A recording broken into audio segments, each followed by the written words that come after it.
Hello dear friends, स्वागत है आप सभी का हमारे YouTube channel R R tech math में।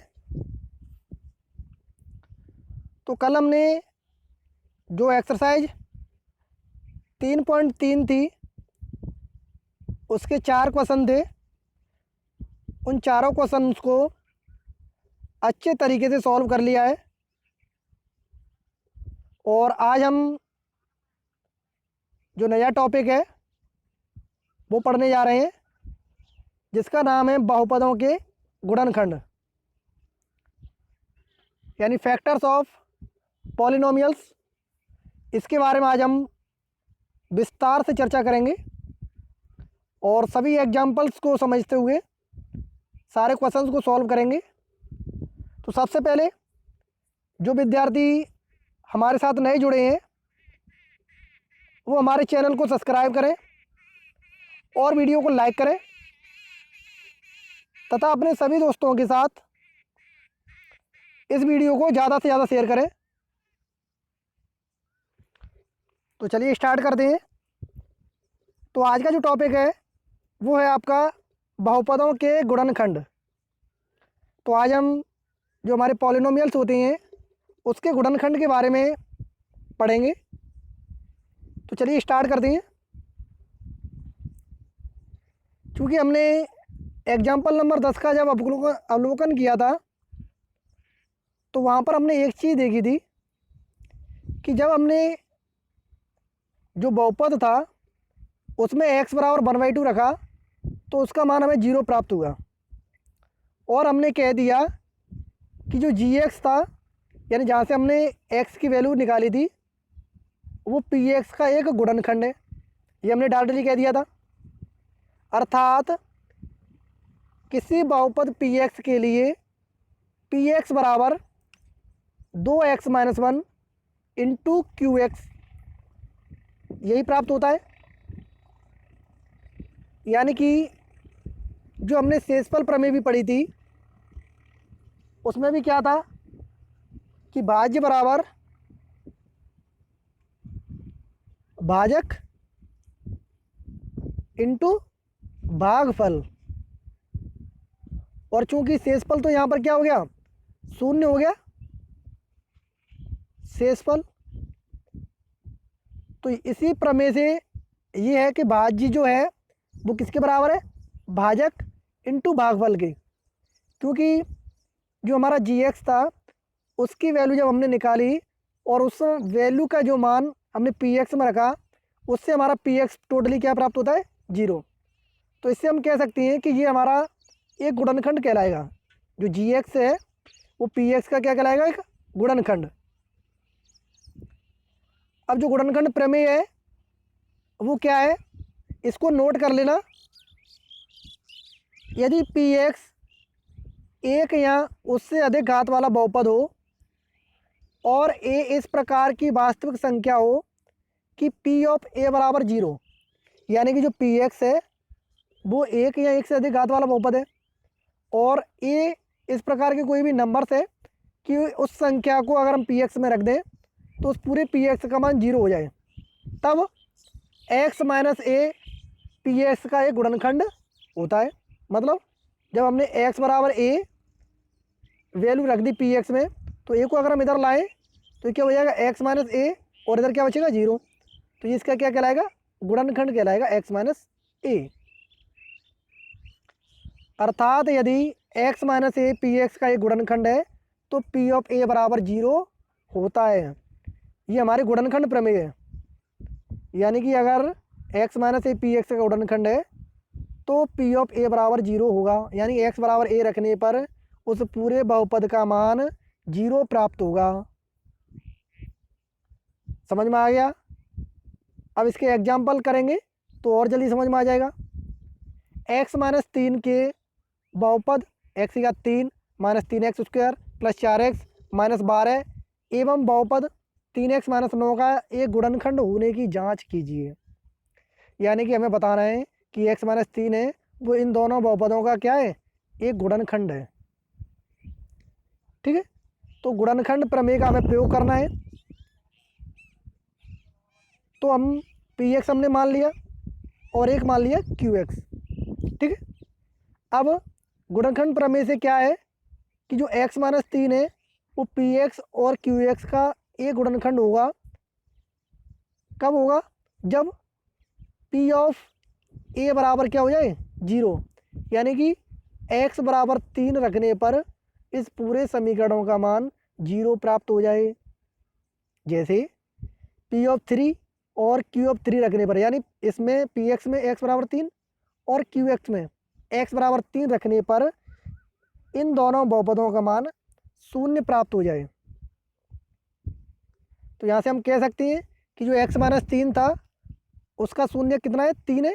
तो 3 हम वैल्यू रख देंगे P ऑफ 3। तो क्या प्राप्त होगा हमें? 3 की घात 3, क्योंकि यहाँ x की घात 3 था, minus 3x² plus 4 into 3 minus के 12। सॉल्व करेंगे तो 27 माइनस 27 प्लस 12 माइनस 12, मतलब कितना प्राप्त होगा? 0। तो हम कह सकते हैं कि जो x माइनस 3 है वो PX का गुणनखंड है। इसी तरीके से हम Q3 निकालें, तो Q3 निकालेंगे तो उसके लिए क्या करें? जो QX की वैल्यू उसमें रख दें, 3 इंटू 3 माइनस 9, तो 9 में से 9 गया तो 0। तो ये भी इसका क्या है? गुणनखंड है। समझ में आ गया? तो ये है हमारी गुणनखंड प्रमेय। एक और एग्जाम्पल की बात करें, यदि x माइनस 5 इस पूरे बहुपद का एक गुणनखंड है तो a का मान ज्ञात कीजिए। अब गुणनखंड होगा तो x माइनस 5 को हम 0 के बराबर रखें, तो x बराबर 5 हमारी जो वैल्यू है इसको हम किस में रख देंगे? P ऑफ x में। तो उसका मान अगर 0 प्राप्त हो जाएगा तो हम कह देंगे ये इसका गुणनखंड है। लेकिन इसमें पहले ही उसने कहा है कि ये इसका क्या है? गुणनखंड है। सिर्फ वैल्यू निकालनी है कि, तो हम कुछ नहीं करेंगे, सिंपल इस बहुपद में x बराबर 5 रख देंगे। तो हमने रख दिया P5 बराबर 5 की घात 3 minus 3 into 5² plus a into 5 minus 10। तो सॉल्व करो इसे, तो 5 की घात 3 125 माइनस 75 प्लस 5a माइनस 10 बराबर 0। घटाएंगे तो बचेगा हमारे पास 40 प्लस 5a बराबर 0, यानी a बराबर माइनस के 8। तो इस तरीके से हमें वैल्यू प्राप्त होगी। एक और कंडीशन कि 2 और 3 घात वाले बहुपदों के गुणनखंड ज्ञात करने के लिए गुणनखंड प्रमेय का प्रयोग ax² plus bx plus c है। गुणनखंड सामान्यतः मध्य पद को विभक्त करके होता है, यानी जो बीच वाले पद होते हैं उसको हम क्या करते हैं? फैक्टर करके प्राप्त होता है। यानी 2 घात वाले जो समीकरण हैं, बहुपद होते हैं, उनके लिए तो आपने पढ़ाई है। जैसे x² प्लस 5x प्लस 6, ये कौन से 2 घात वाले बहुपद हैं और इनके गुणनखंड कैसे करते हैं? जो बीच वाला पद होता है मध्य पद, इसको 2 भागों में डिवाइड कर देते हैं, यानी इसके गुणनखंड करते हैं। तो हम कैसे करते हैं? जो अचर पद होता है उसका x² के गुणांक से गुणा करते हैं, तो 6 का गुणा 1 से करेंगे तो 6, और उसके इस तरीके से गुणनखंड करते हैं कि जोड़ने या घटाने पर बीच वाला पद प्राप्त हो और गुणा करने पर ये 6 प्राप्त हो। तो क्या हो जाएंगे? 2 और 3, द्वितीय 6। तो यहाँ पर हम क्या बना सकते हैं इसको? x² plus 2x plus 3x plus 6। तो इस 5x के हमने क्या कर दिए? गुणनखंड कर दिए, यानी उसको विभक्त कर दिए 2 भागों में। तो अब एक एक करके इनके फैक्टर ले लेंगे। एक बार x² plus 2x plus 3x plus 6। तो इस तरीके से इनके गुणनखंड करते हैं। ठीक है, तो ये आपने पढ़ा हुआ है। जैसे यहाँ पर एक और एग्जाम्पल की बात करें, विभक्त करके करना है इसको। तो यहाँ पर हमें दिया है 6x² प्लस 17x प्लस 5। तो मैंने बताया था जो अचर पद है 5, उसका पहले हम गुणा करते हैं किससे? x² के गुणांक से। तो कितना हो गया? 30। अब 30 के हमें इस तरीके से गुणनखंड करने हैं कि जोड़ने या घटाने पर तो 17 आना चाहिए, लेकिन गुणा करने पर 30 बैठना चाहिए। तो क्या हो सकते हैं? 15 इंटू 2, देखो 1 इंटू 30 करेंगे तो हमें 30 तो प्राप्त हो जाएगा, लेकिन 30 में से 1 घटाएं तो हमें 29 प्राप्त होगा, और 1 जोड़ेंगे तो 31, लेकिन हमें 17 प्राप्त नहीं होगा। तो ये वाला गुणनखंड हम नहीं लेंगे। इसी तरीके से अगर हम 2 इंटू 15 करें तब भी 30 प्राप्त हो जाएगा, लेकिन 15 में 2 जोड़ देंगे तो हमें 17 प्राप्त हो जाएगा, यानी ये हमारा चल जाएगा। 3 इंटू 10 करेंगे तब भी 30 प्राप्त होगा, लेकिन 3 और 10 जोड़ें या घटाएं तो 17 प्राप्त नहीं होगा। और 6 इंटू 5 ये भी 30 हो रहा है, लेकिन जोड़ें या घटाएं तो 17 प्राप्त नहीं हो रहा है। तो हमारे पास क्या रह जाएगा, 2 इंटू 15, ये इसके गुणनखंड हो जाएंगे। तो हमने कर लिए 6x² प्लस ब्रैकेट में 2 + 15 x + 5। अब इनको अलग अलग कर देंगे और अलग अलग कॉमन ले लेंगे। तो पहले वाले से 2x कॉमन आ जाएगा, यहाँ से बचेगा 3x + 1। दूसरे वाले से प्लस के 5, तो यहाँ से भी बचेगा 3x + 1। अब दोनों में 3x + 1 कॉमन है, तो इसको बाहर निकाल लेंगे। इसके अलावा क्या रह जाएगा, 2x + 5। इस तरीके से दो घात वालों का हम क्या करते हैं, गुणनखंड करते हैं। ठीक है, तो ये इसका तरीका है। और इसका दूसरा जो तरीका है गुणनखंड प्रमेय के द्वारा।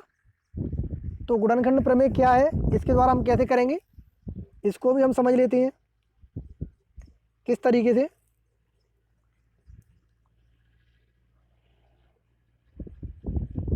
कि गुणनखंड प्रमेय आपकी कहती है कि अगर हम कोई एग्जांपल लेके चलें 6x² + 17x + 5, तो इसमें हम क्या करें, जो हमारा x² का गुणांक है इसको हम पहले हटाएं।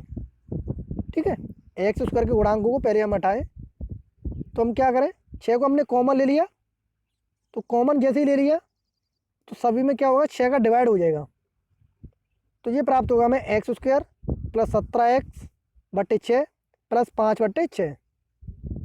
ठीक है, अब माना कि px के शून्यक a और b हो, तब इसके गुणनखंड क्या हो जाएंगे, 6x - a into x - b और a इंटू b, ये क्या प्राप्त होगा हमें, 5/6।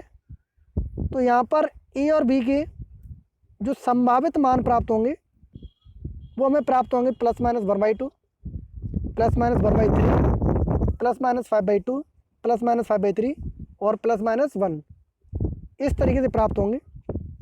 अब इनको हम एक एक करके चेक कर लें इस px में रख करके कि किस पर इसका मान 0 हो रहा है, और जिस पर इसका मान 0 हो जाएगा वही इसका क्या हो जाएगा, गुणनखंड हो जाएगा। तो हमने पहले 1/2 पे चेक किया तो वहाँ पर इसका मान 0 नहीं हो रहा है। फिर हमने -1/3 पे चेक किया तो वहाँ पर इसका मान 0 हो रहा है, यानी x बराबर -1/3 पर। अब इस माइनस वाली को x की तरफ लाएंगे तो प्लस के 1/3 हो जाएंगे, तो ये इसका एक गुणनखंड हो जाएगा। तो इस तरीके के सवाल हैं, तो इस तरीके से हम कर सकते हैं इनको। इसी प्रकार हम दोबारा से चेक करें कि x + 5 है वो px का एक गुणनखंड है, तो उसके लिए भी ये तरीके दिए हैं। तो ये दो तरीके हैं जिनके आधार पर हम इनको सॉल्व कर सकते हैं। जैसे एक और एग्जांपल लें कि गुणनखंड प्रमेय की सहायता से x² - 7x + 12 का गुणनखंड कीजिए। तो हमने px इसको लिख लिया x² - 7x + 12, और हमने मान लिया कि a और b दो इसके गुणनखंड है, तो वो किस तरीके से प्राप्त होंगे, x - a into x - b। अब चूंकि यहाँ पर x² का गुणांक 1 है इसलिए कोई दिक्कत नहीं है, और a b बराबर कितना हो जाएगा, जो अचर पद होता है वो a इंटू b होता है, तो वो 12 हो जाएगा। अब px के गुणनखंड ज्ञात करने के लिए हमें 12 के गुणनखंड ज्ञात करने होंगे। तो 12 के क्या क्या गुणनखंड हो सकते हैं, 1, 2, 3, 4 और 6, ये इसके संभावित गुणनखंड है क्योंकि ये सारे अवयव इसके अंदर आएंगे। अब इन सभी अवयवों पर हम एक एक करके चेक करेंगे कि किस पर इसका मान 0 हो रहा है। तो जिन जिन पर इसका मान 0 होगा वही इसके गुणनखंड होंगे। तो पहले हमने 3 पर चेक किया तो उस पर 0 हो रहा है, तो x - 3, क्योंकि x बराबर 3 पर है तो x - 3 इसका क्या हो जाएगा, ये गुणनखंड हो जाएगा। दूसरा हमने 4 पर चेक किया तो 4 पर भी 0 हो रहा है, तो x - 4 भी इसका क्या हो जाएगा, गुणनखंड हो जाएगा। तो हम इसको डायरेक्टली लिख देंगे x - 3 इंटू x - 4। तो ये कुछ तरीके हैं जिनकी सहायता से हमें सवालों को सॉल्व करना है और समझना है। तो हमने गुणनखंड के दो तरीके पढ़ लिए, एक साधारण तरीके से गुणनखंड करना और दूसरा है गुणनखंड प्रमेय से। तो गुणनखंड प्रमेय में हम सिंपल इसी तरीके से चेक करेंगे, जो भी ए इंटू बी के संभावित गुणनखंड होंगे उनका मान रख करके, और उसके लिए हम चेक करेंगे इनमें कि किस पर इसका मान शून्य प्राप्त हो रहा है, और जिस पर इसका मान शून्य हो जाएगा वही इसके क्या हो जाएंगे, गुणनखंड हो जाएंगे। ठीक है, तो ये थे आपके आज के कंसेप्ट, जिसके अंदर हमने गुणनखंड के बारे में जाना कि बहुपद के गुणनखंड किन किन विधियों से कर सकते हैं। तो इसके अंदर हमने 2 विधियां पढ़ी, एक गुणनखंड प्रमेय और दूसरी हमने सिंपल पढ़ी थी मध्य पद को विभक्त करके, जैसे हमने कक्षा 8 में पढ़ा था। और इससे पहले हमने जो पढ़ा था वो हमने सिंपल तरीका पढ़ा था, जिसके अंदर हमने जाना था कि अगर हमें कोई px दिया है और gx दिया है, तो gx को px का गुणनखंड होने के लिए जो कंडीशन है वो हमने बताया था कि gx को 0 के बराबर रखेंगे और वहाँ से हम x की वैल्यू निकालेंगे, उस x की वैल्यू को px में रखेंगे, और अगर px में रखने पर उसका मान शून्य प्राप्त हो जाता है तो वो उसका क्या कहलाता है, गुणनखंड कहलाता है। तो ये तरीके हमने आज समझे। तो मैं समझता हूँ कि आपको ये तरीके अच्छे तरीके से क्लियरली समझ में आ गए होंगे, और अगर फिर भी कोई टॉपिक समझ में नहीं आया है तो आप कमेंट कर सकते हैं। अतः सभी विद्यार्थी इस वीडियो को लाइक करें और ज़्यादा से ज़्यादा लोगों तक इसको शेयर करें। व्हाट्सएप, फेसबुक, इंस्टाग्राम, टेलीग्राम सभी ग्रुपों में शेयर करें अपने सभी दोस्तों के साथ, जिससे वो भी पढ़ाई कर सकें। तो जय हिंद दोस्तों।